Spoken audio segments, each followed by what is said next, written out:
it's been wonderful being here in Ireland. And it's not my first time, but I've never been to Dromoland before. I've never been to County Clare before. And so it's an exciting adventure. The castles are beautiful, the landscape is beautiful. And since I am Irish American, or American Irish, depending on which continent you're at, or which island you're in, it feels like home.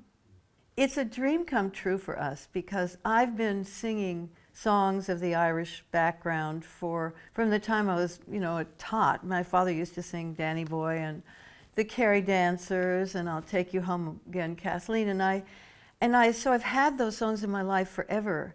And I've always wanted to do this show. The first folk song that I ever learned that I knew was Irish, I didn't know that my father was singing Irish songs. I thought they were maybe Rodgers and Hart, who knew?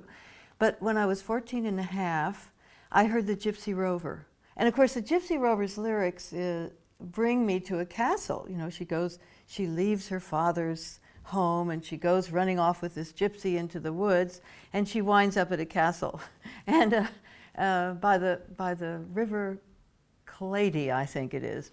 Anyway, it feels as though it's a kind of a circle completing for me, and the ability to work with some wonderful Irish musicians in our band, and my musical director, Russell Walden. It's divine. It is a dream come true.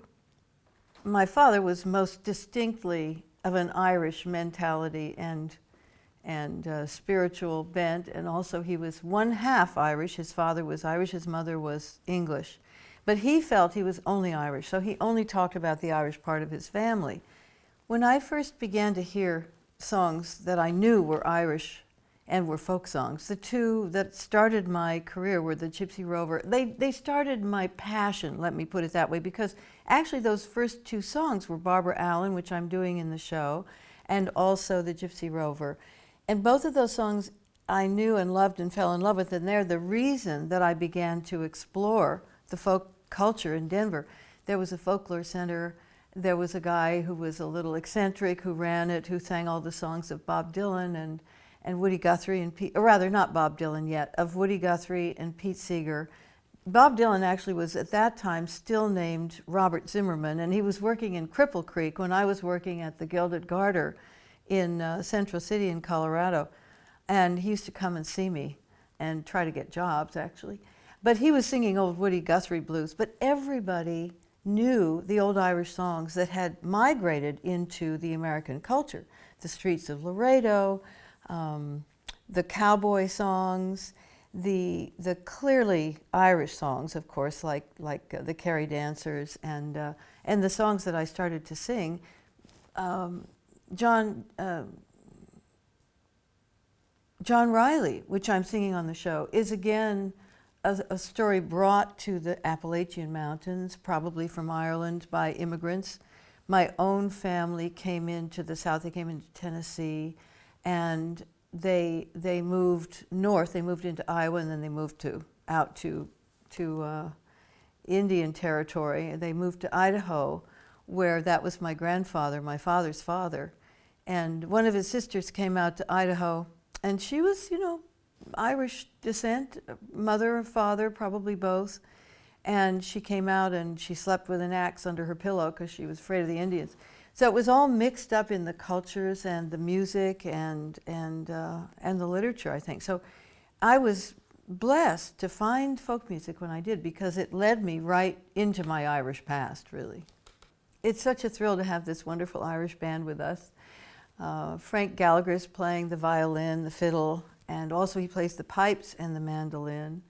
And Paul Byrne is playing the drums. He's a wonderful drummer. He's very delicate, very subtle and marvelous. Bill Shanley's on the guitar, wonderful player. And John O'Brien's playing many different kinds of pipes. There are some exquisite pipes that you'll hear different sounds. Also some duets on pipe with Frank, so they're marvelous. James Blennerhassett is playing the bass, a beautiful bass. And of course, my musical director is Russell Walden, who's been with me for decades and always organizes the band and also goes out with me and tours all over the world. These wonderful artists who are playing on the music today bring a kind of wonderful feeling of the Irish history and the the difference that can happen when you add the pipes. I have always had a fondness for the sound of Irish musicians, and I'm a great fan of the Chieftains, and I love to hear those wonderful exotic sounds that are in Irish music. So they really flatter the songs that I've already sung, and of course the new ones, which is wonderful. The Wild Mountain Thyme is the song that I'll open the show with, and it was written by Francis McPeak, probably in the late 50s. And Francis McPeak and his whole family are totally musical. They live in Belfast. Many of them still do. And I met them in New York because Pete Seeger discovered them and brought them to the city, and I had them on my radio show. I had a radio show in 1963 and 64 in New York City on WBAI. And I used to set up a table, get a bottle of whiskey, get some glasses, and invite the artists to come in. My friend Mimi Farina and Dick Farina were on the show. Tom Paxton was on the show. Kerner, Ray, and Glover were on the show, old wonderful singers, and the McPeak family. And so we had a great time singing. And then when I came here to Belfast, to Ireland, in the early, I guess it was 1966 or 67, I visited them in Belfast. And I think Tom Paxton and I were on tour together. And we sang together. So I've always loved this song. And now I'm singing it tonight on the show.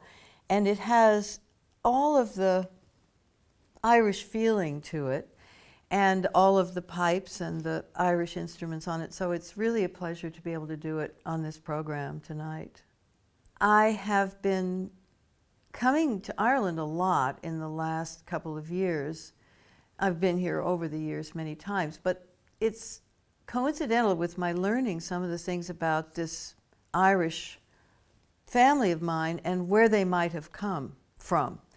The suspicion is that they were probably Irish, Scots-Irish, because probably if they came in that period, they came in that group of Scots-Irish from Ireland. And so as I thought about it, and we're now doing DNA tests to see if we can get closer to the actual point. Are they really from Cork? Are we connected to Michael Collins? Are we connected to the other Irish line? And I was thinking about all of that, and all the time that I've sung the Irish songs through 5 decades of recording and singing concerts. And so I wrote the new song, and I sat down in New York to write it, and the first line that came was, there's a new moon over the Hudson, and the stars are shining bright, and I think about my true love in Ireland tonight. So that's how it all began. And then I tell the story of being at home in the States, but planning to come to Ireland and sing the Irish songs. And I do tell something about my father's father's fathers who sailed from Irish shores. Harry Chapin was a wonderful American artist, American-Irish artist, musical, intelligent, a very good poet, and just a strong guy, strong character. He started the World Hunger Year, and he wrote lots and lots of wonderful songs, including Cats in the Cradle, which I'm singing tonight. And I think Cats in the Cradle has a lot of reference to people that travel on the road, the troubadour who spends at least half their life traveling around the countries and overseas. And of course, this song is about a poignant aspect of that, which is that your kids don't always see as much of you as you'd like them to. And then when they grow up, they get busy with their families and they have little time for you. So it's one of those marvelous kind of, it has a children's rhyme in it, the Cats in the Cradle and the Silver Spoon, Little Boy Blue and the Man in the Moon, which probably has an Irish reference. I think most of our nursery rhymes that are in America do have a background that comes right back. It's probably political in its reference, in fact. So I love singing it, and they say that that certain artists have heard the song and decided to cut back on their touring. I haven't done that myself, but perhaps I should have, who knows. My grandmother sang me Amazing Grace, and I think she probably learned it in her Methodist hymnal when she was a little girl. And I knew it always, all my life. And one night I was in 1970, I was at an encounter group. You know, all of us in those days were doing all kinds of therapy and going to different groups and going to EST and this one and that one. We had an encounter group, and encounter groups are very loud and accusative and unpleasant. And so a bunch of us were tearing each other apart, I guess. And my producer was part of this group, and he said, I think you really ought to sing something to calm things down because everybody is really out of order.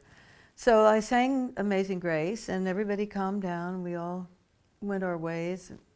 And he called me the next day, and we were in the process of making an album, new album.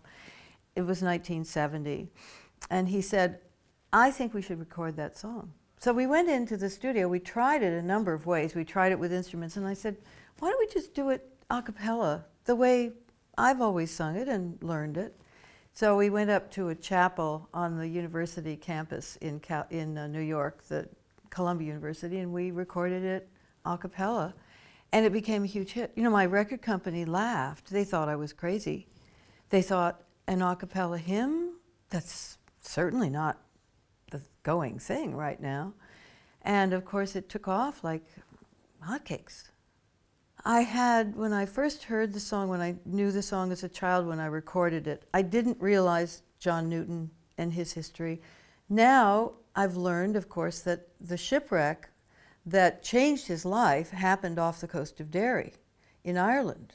So there's another even stronger connection that leads us to think, when I listen to the melody of Amazing Grace, I rather think it does have Irish background. I have a feeling that he had some Irish in him too. And so the more I hear the song and the more powerful it seems to me, John Newton's effect on politics, on the whole civil rights movement, the fact that he affected Wilberforce and influenced the bill that was finally passed in Parliament in England in 1806, I believe, and then came to the States, I think, in 1809, I'm sure, something like that. So he's had an enormous effect, and this shipwreck off the coast of Derry has made an historic moment in many people's lives possible. It wasn't only a spiritual awakening for John Newton. It became a spiritual awakening for a lot of us over the course of many, many decades, in fact, centuries, because that shipwreck happened in 1749, I think.